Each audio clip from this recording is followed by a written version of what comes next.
Hey, I'm Todd Bennings, a product designer, and this is UX Pursuit. Welcome to UX Pursuit, a podcast dedicated to the unique stories and journeys of UX practitioners, how they got where they are today, what hurdles they overcame, and what advice they have for those currently pursuing a thriving career in UX. I'm Tim Bridgham, your host, and my hope is that these conversations might help and inspire those who are currently in their own UX pursuit. Todd and I's UX careers intersected back in the early days of my time at Blink. He always brought a smile to everyone in the office while also delivering great design work for our clients. I was thrilled to have Todd on the podcast because I knew our talk would be filled with some great insights and lots of laughs. He did not disappoint. In our conversation, Todd talks about his cross-country UX journey, developing skills and relationships through consultancy work, and ultimately shifting to in-house design. Well, Todd, thanks so much for joining us today and taking time to share your UX story. I'm excited to learn a little bit more about you and hear your story. So let's, I guess, start at the beginning. Where did your UX journey begin? Oh man, that's a good question. I feel like one of the elder statesmen of design nowadays, and it's not by virtue of this gray hair that is coming out of my face. It's actually because I started designing. I started as a professional designer fresh out of college in 2005, where my main focus was graphic design. And in fact, I'll give you an exclusive today. Not that anyone's looking for any exclusives from me, but I, at one point, majored in computer animation. So I had big goals of working for Pixar. Okay. But as it turns out, I'm not that interested in drawing, nor am I that interested in rendering 3D images. Okay. So I turned to graphic design. I liked that I could illustrate things and still draw things and communicate via art and design. But I never really gravitated towards anything that really had much to do with using the internet outside of creating my portfolio site. Okay. So because of that, I learned Flash, and the rest is history, I suppose. But it really wasn't until around 2008 where I took my first job working for a digital agency in Atlanta, Georgia, where I began to really learn about UX, probably from a relatively rudimentary place, because the agency that I worked at was mostly doing small websites for regional clients. And a lot of that at that time, this was 2008, and at that time, most of what we did fell under the umbrella of marketing. Okay. So it wasn't really a lot of focus on actually building products or measuring the performance of those products. It sort of felt a little, like I said, it sort of felt like a bit of a rudimentary education. So I felt like I got by based on my visual design skills alone at that point. But I stuck it out there for about 4 years, and by the time I left, I felt pretty well versed in what user experience design meant, what the value of visual design was, and how different that was from communicating how a person should navigate through a website or application. And I think a lot of that can be attributed to just the progress of technology at that time. Things started to feel a little bit more accelerated once Apple and Google began to produce phones and put technology in our hands. I think designers, that was a little bit of a you know, signal for designers to see that this was going to be something that would affect all of our lives in a way that we hadn't seen maybe since like the printing press or something like that. So it was great to have that I cherish my graphic design background.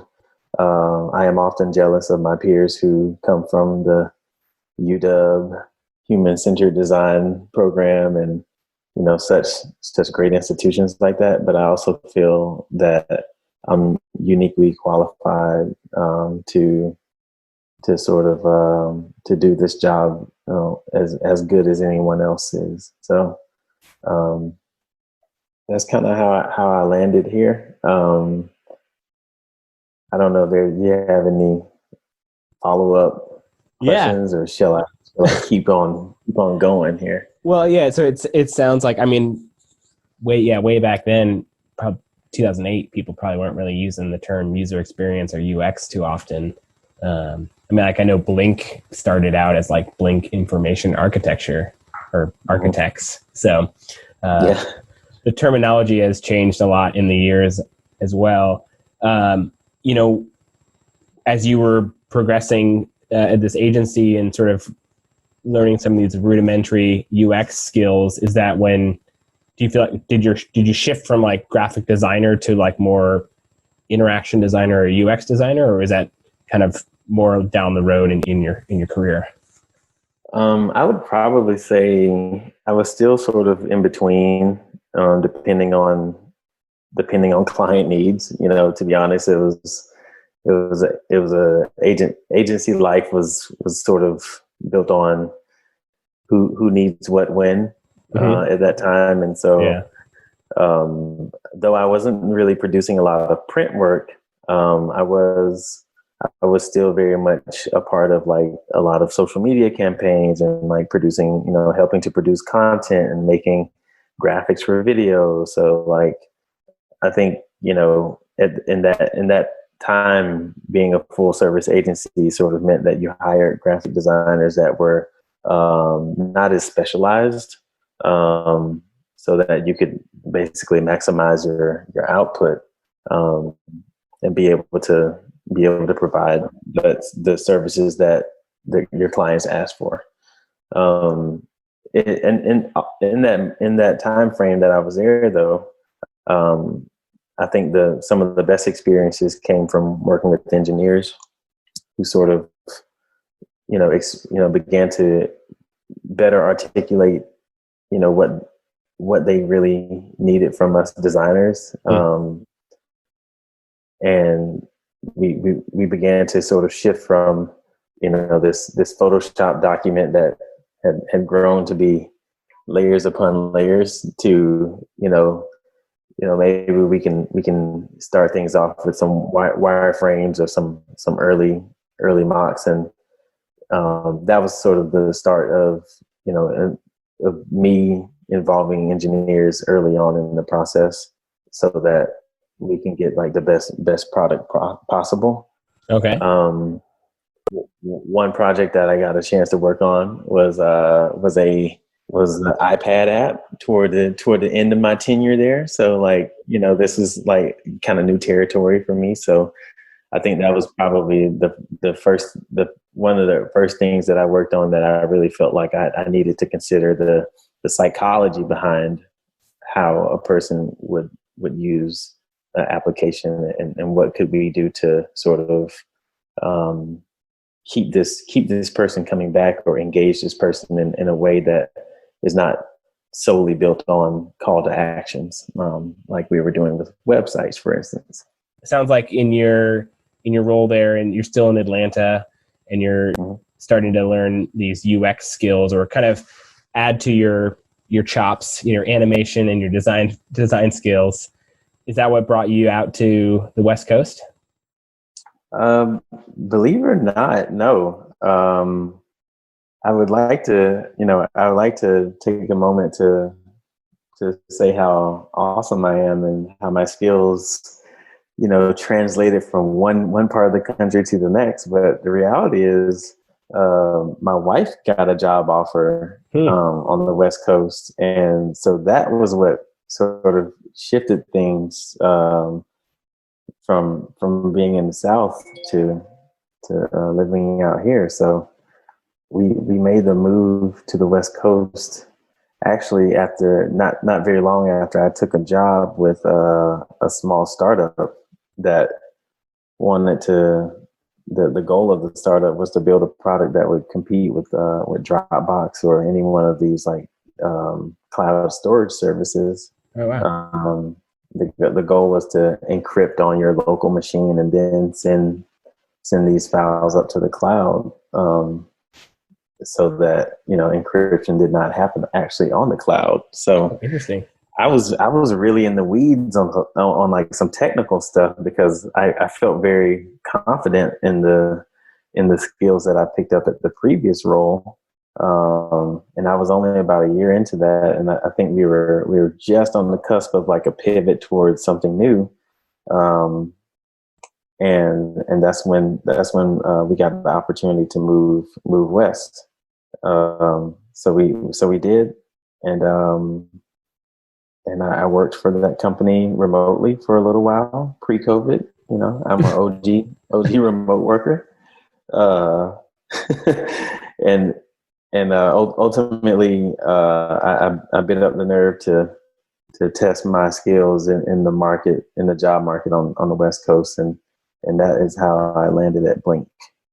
So you were doing like freelance work?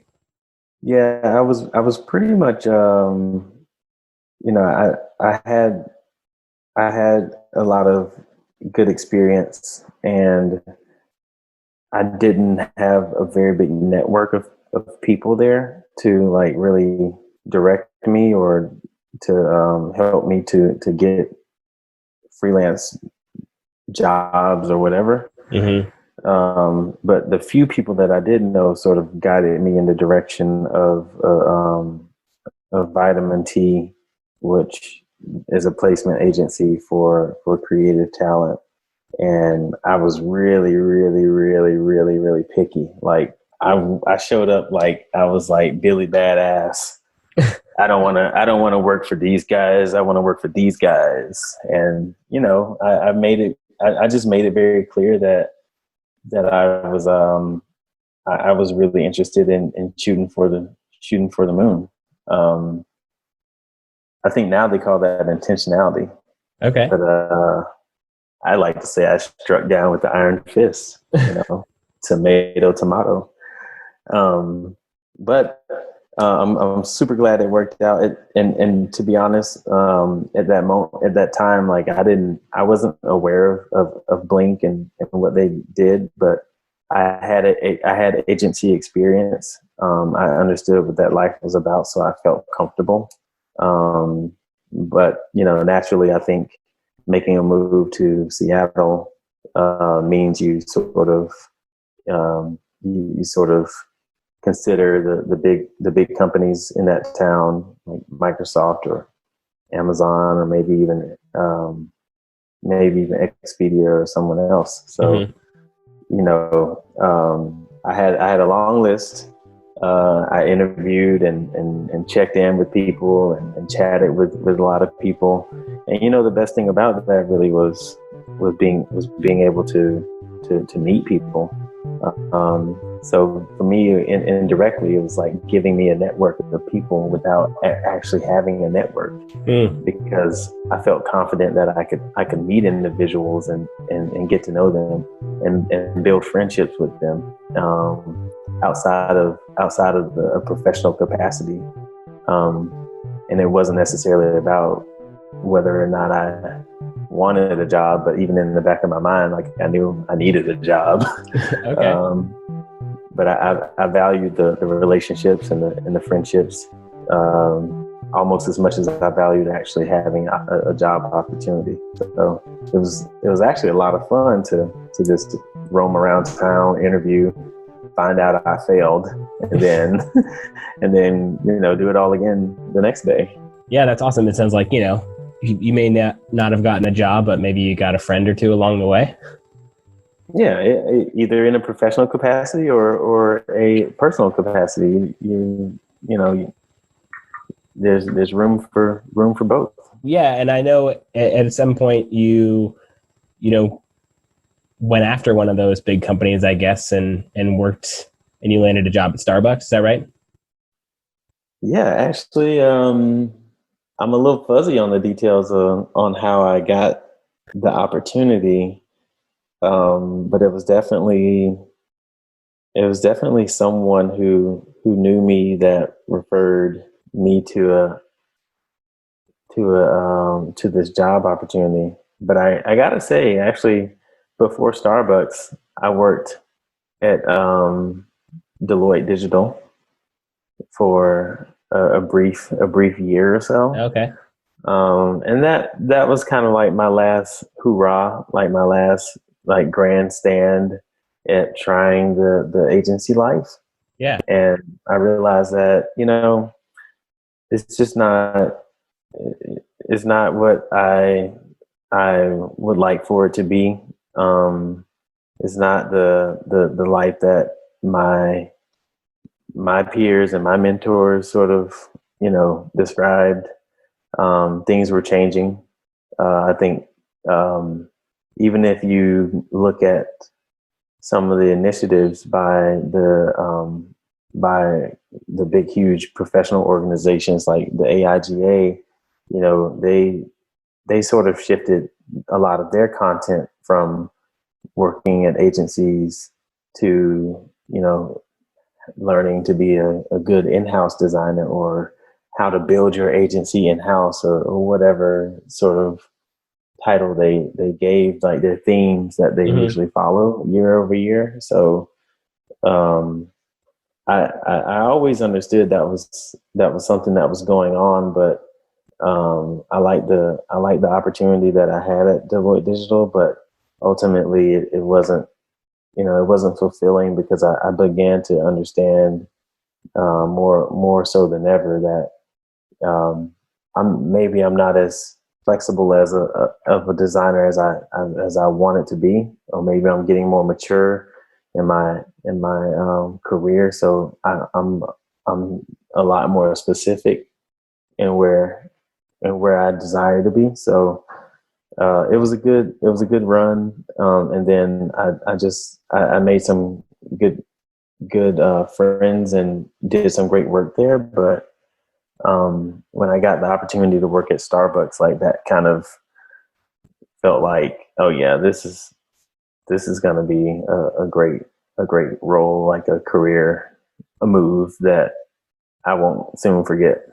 Yeah. And so when did you find like the in-house design role sort of met your interest or the way that you wanted to work?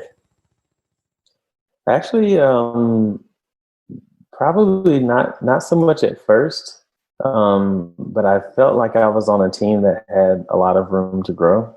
And again, like I feel like at that point, I sort of attribute that to like just maturity and like the stick-wittedness that we designers don't always have, like, because we're creative, and we want to find the right outlets for our creativity. We want to find the right team, and though I didn't feel like the structure was exactly what I thought it could be, I did feel very confident in the team that was there, and the team that had there were team members who had moved on yet still sort of kept in contact, and so that sort of made me feel like I was a part of something that was like a moment in time, a moment where this team at Starbucks could grow.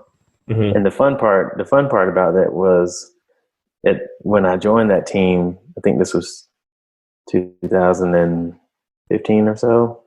When I joined the team, not as many people really knew about the designers that made the app, and I think that was sort of this like mysticism. It kind of felt like weird and exciting, and you're like, when you'd say, "Oh yeah, I work at Starbucks. I work on the app," and most people would say, "Oh, are you in global digital marketing?" And no, we're not actually. We're in Starbucks digital products, and other employees really didn't even know what that was. So, and it was a good omen because I knew that Blink was doing a lot of work with that team at Starbucks too at the time. So it sort of fell in line with the network that I began to grow in Seattle. Yeah, I think that's a great segue to Here Seattle. I'd love to learn a little bit more about how that came together and what the mission of Here Seattle is. Oh man, the mission of Here Seattle there is a written mission, but I won't give you like the boilerplate. I will just say that we are four Black men who lived in Seattle between a set couple of years with and we found each other, and we were very fortunate to have done so. And we just had a hypothesis that there are other Black people like us who want to find each other too, in Seattle specifically, because Seattle is not exactly a Black Mecca where people flock to live their best, beautiful Black lives. But I think Seattle as a place is a beautiful place. So I think we're all excited to be there. We're all excited to grow our careers there. But we wanted to test this hypothesis out with a few other people. So we just sort of like reached out to our individual networks and began to invite more and more people. And we began to put a few more walls around it. Us, being designers, you just sort of, it just comes naturally. You start to, draw up the plans, make a little brand.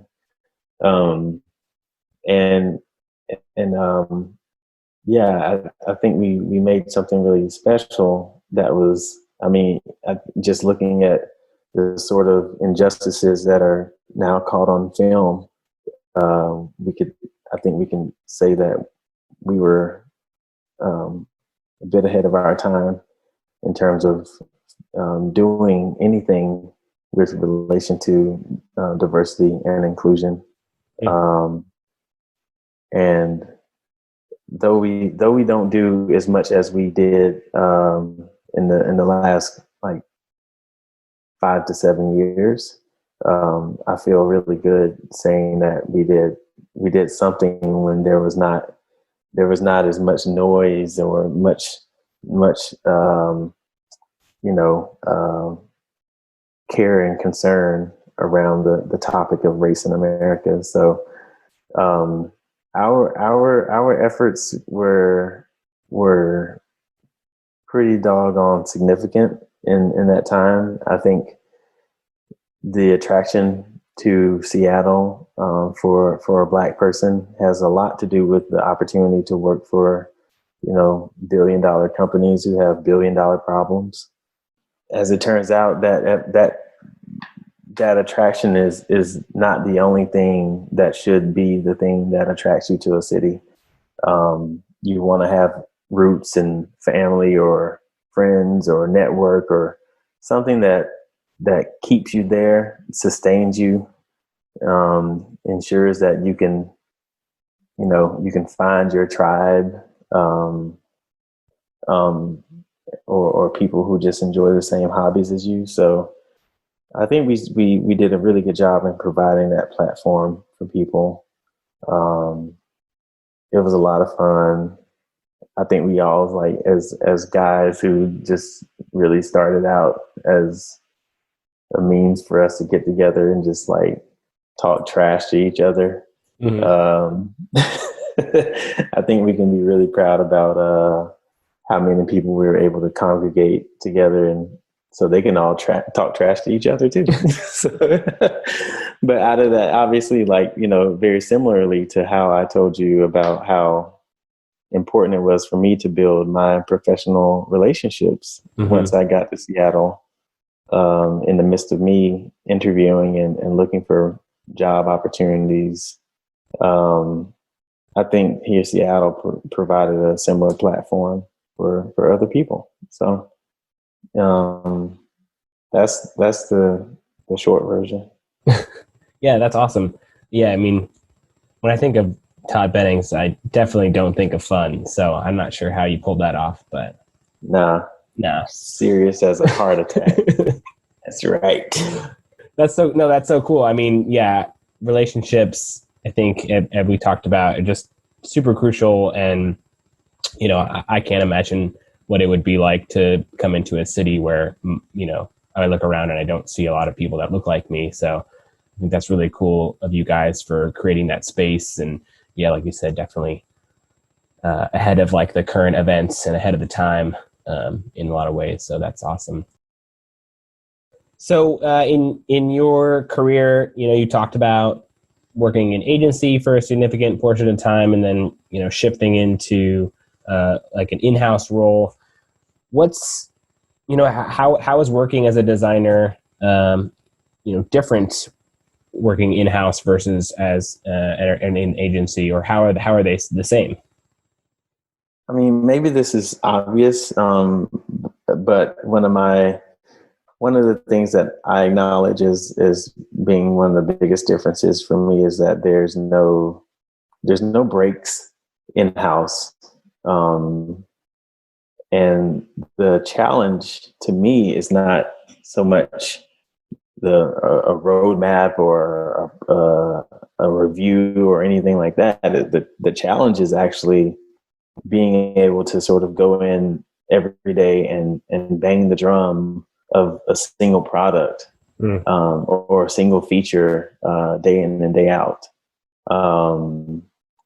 We all know the definition of insanity is doing the same thing over and over and expecting different results. And you know, us product designers, we actually expect different results because we drew the box different and we put rounded corners on it and we added a drop shadow. So, you know, but for the amount of repetition that we actually encounter, you know, you do have to be your own brand of crazy to actually foresee change occurring over time. And maybe the change is not drastic like you may like it to be, but maybe changes happen at a different pace. And I think that's still worthy and worthwhile, versus working at an agency. You do have long engagements, sometimes 18 to 24 months, or, you know, even ongoing engagements that have you embedded at companies. And those can sometimes feel similar to working in-house, but I think you have the opportunity to sort of opt out sometimes and say, I need a timeout, I need a shift, I need a change. And so there's the agency or there's a group of people that can facilitate that.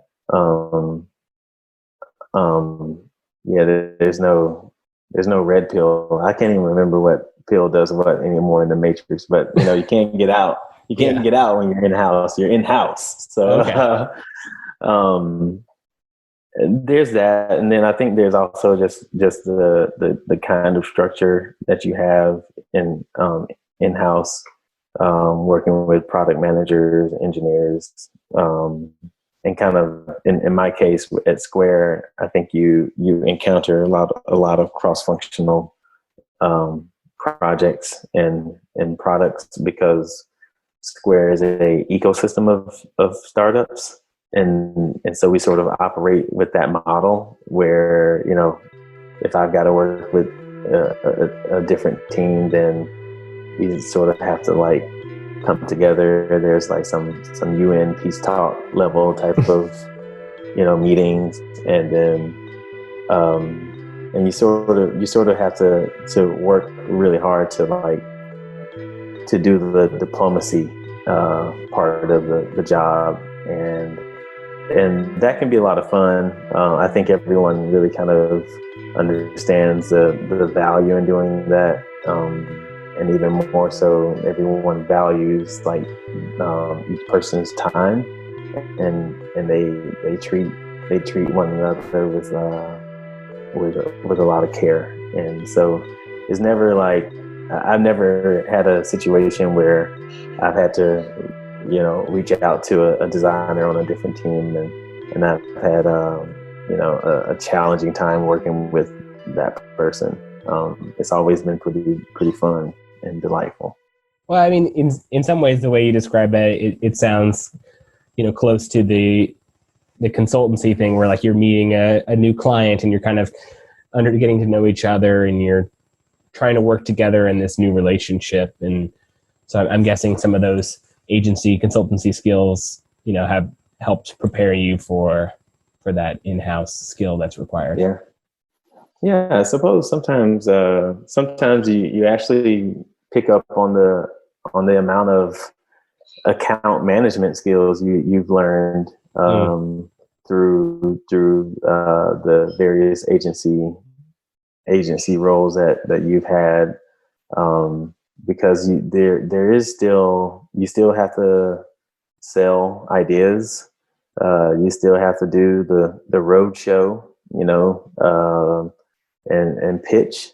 So I think those skills aren't ones to be left by the wayside. I think they're very much important to a role of a designer in-house. And it's always good to like kind of just be a little bit more business minded. Anytime you can understand the role of an account manager and see the things that they do and why it's important outside of just like it's a sales role. You know, I think that provides you with a little bit of perspective to understand like just why you would want you know, that type of person in the room. And the same goes for you know, program managers or design directors or researchers. You know, so I think kind of cobbling together your own perspective with the perspectives of others really gives you the chance to, you know, use those skills in a way that would benefit you on the fly, and not just be so design centric or usability centric that you can't see multiple perspectives at one time. Yeah, that's great. Are there other, you know, skills or other advice you would give to aspiring designers at the beginning of their UX journey? I have a lot of nuggets. I'm glad you asked that. I have a book here. No, I'm just kidding. I gotta. You know, I wish I had something to sell. You know, this podcast is going to be everywhere. Everywhere you listen to podcasts. But I think one of the things that I would say is really try to see the value of other disciplines. And that's hard for me to say because I want to just think about design all day, every day. Mm-hmm. But you know, truth be told, like I spent more time today in Google Docs than I did in any design program. Okay. So I think, you know, once you are able to see the value in other disciplines that you work with, whether it's, you know, product managers, engineers, marketing folks, or whoever, I think that's the moment you can begin to see those other tools that you use as design tools, whether that tool is a calendar, whether that tool is a Google Doc or a spreadsheet. Design does not only happen inside of Photoshop or Illustrator or whatever the flavor of the month design tool is. Mm-hmm. It happens in a myriad of places, and you should not feel limited by or confined or constrained to your design tool of choice. I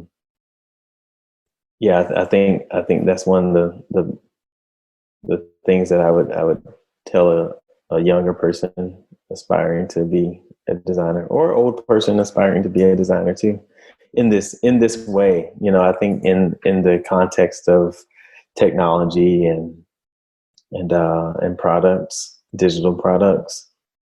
I'm literally staring at a calendar while I'm talking to you. So. You're living. He's not lying, folks. He's right, practicing what he preaches. So, what's next for you in your UX career? And that could be, the design you have to turn in next week, or it could be 10 years down the road. What are you thinking about next in your career? In my career, I think I'm thinking about just kind of doing more to be a better individual contributor. One of the hard parts for me has been the fact that there hasn't really been a lot of paths, like very, very clear, understandable paths towards, becoming, let's say, chief creative officer, something that sounds fancy and, whatever Peter is. But Peter Stern of Blink UX fame. P Stern, the OG. But there are not very many places that have well-defined pathways to these roles yet. Designers are on some path towards that basically says, I want to continue to design so that I can be maybe a manager of designers, or maybe a creative director of design, or something that feels like you are progressing through your career. But as I get a little bit older and slightly wiser, I'm starting to realize that being an individual contributor is not the end of the world. And frankly, it's kind of cool because you get to uphold the principles of design at your agency or at your job, or if you're in-house. Mm-hmm. So I think it's great to kind of to pursue something like that. And while it doesn't sound as fancy as creative director or chief creative officer or creative partner, whatever, I think you just take it one step at a time.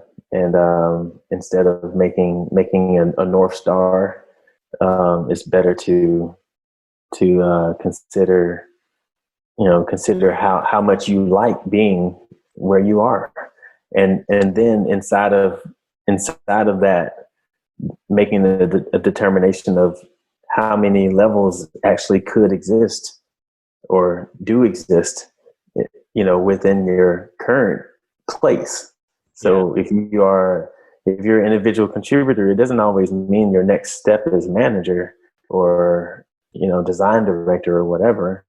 Or even if you're a senior designer, I think that's a good example. I think for us designers who have jumped on this career path, we can really benefit from just defining that path instead of asking what the path is. And I can say that I made the mistake of asking what the path is, and I should have been spending more time defining the path, because most people don't know the path in the first place. So there you have it, friends. Definitely. That's my rant. A big part of the reason why I started UX Pursuit, the site, and now the podcast is, because that path is so unclear, and it's just so, it's not as like you go to grad school and you go to medical school and you become a doctor after you've taken your boards, and that's like the path. It's very, which is exciting because, people can shift from all kinds of different backgrounds and they bring their different strengths.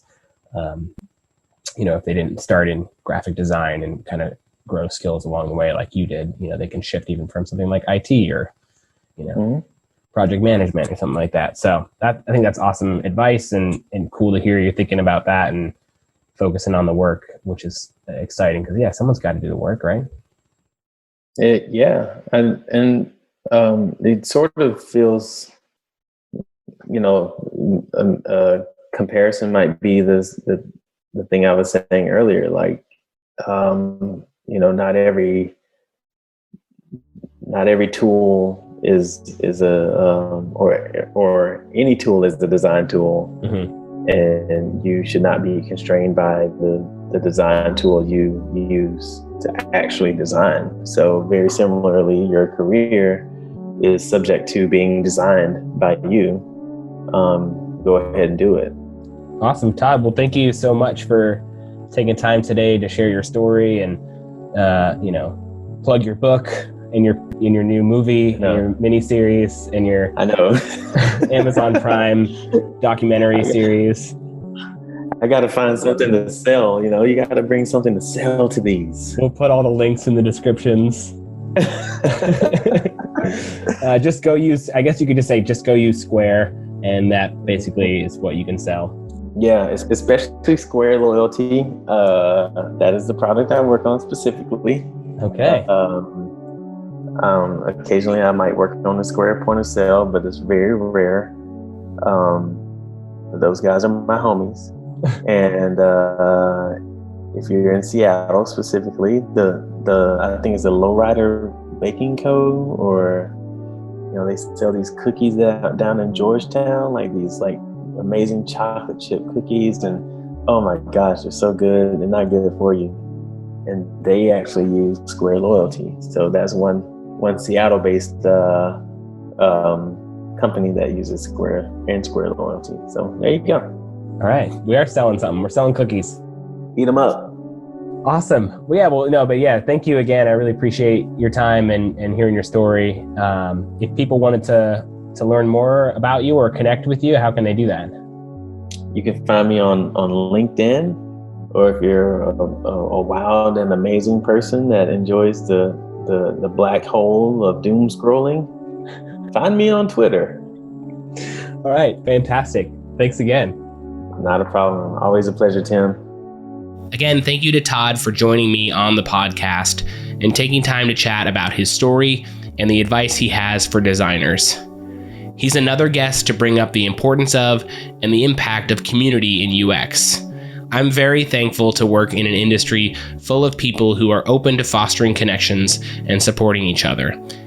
I know I wouldn't be where I am today without numerous people aiding and encouraging me. Since we last spoke, Todd has yet to write that book, but definitely find a way to connect with him. He's a fantastic person and designer to know. Thank you again for checking out the show. If you're thinking about or pursuing a career in UX or currently work in UX, I hope you find these discussions informative and helpful. You can find UX Pursuit wherever you listen to podcasts. Subscribe now, and if you know others pursuing a career in UX, please tell them about the show. If this is the first episode you're hearing, definitely take some time to check out past episodes featuring our other fantastic UX practitioners. You can learn more about them or me by heading over to uxpursuit.com. We're approaching the end of season 1, but there is still time to send me your UX career questions for the panel discussion that will be our final episode.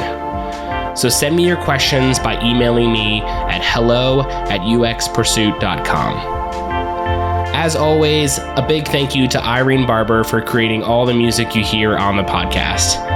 Be sure to check out her music under the artist name Nearby on Spotify or at nearbymusic.bandcamp.com. Finally, thank you so much for listening. I'm Tim Bridgham, a senior UX researcher, and this is UX Pursuit.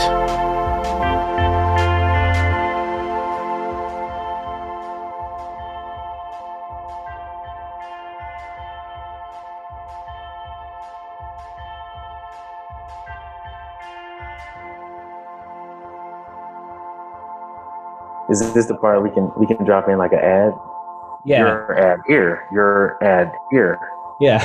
Today's episode is sponsored by your ad here. Your ad here. There we go.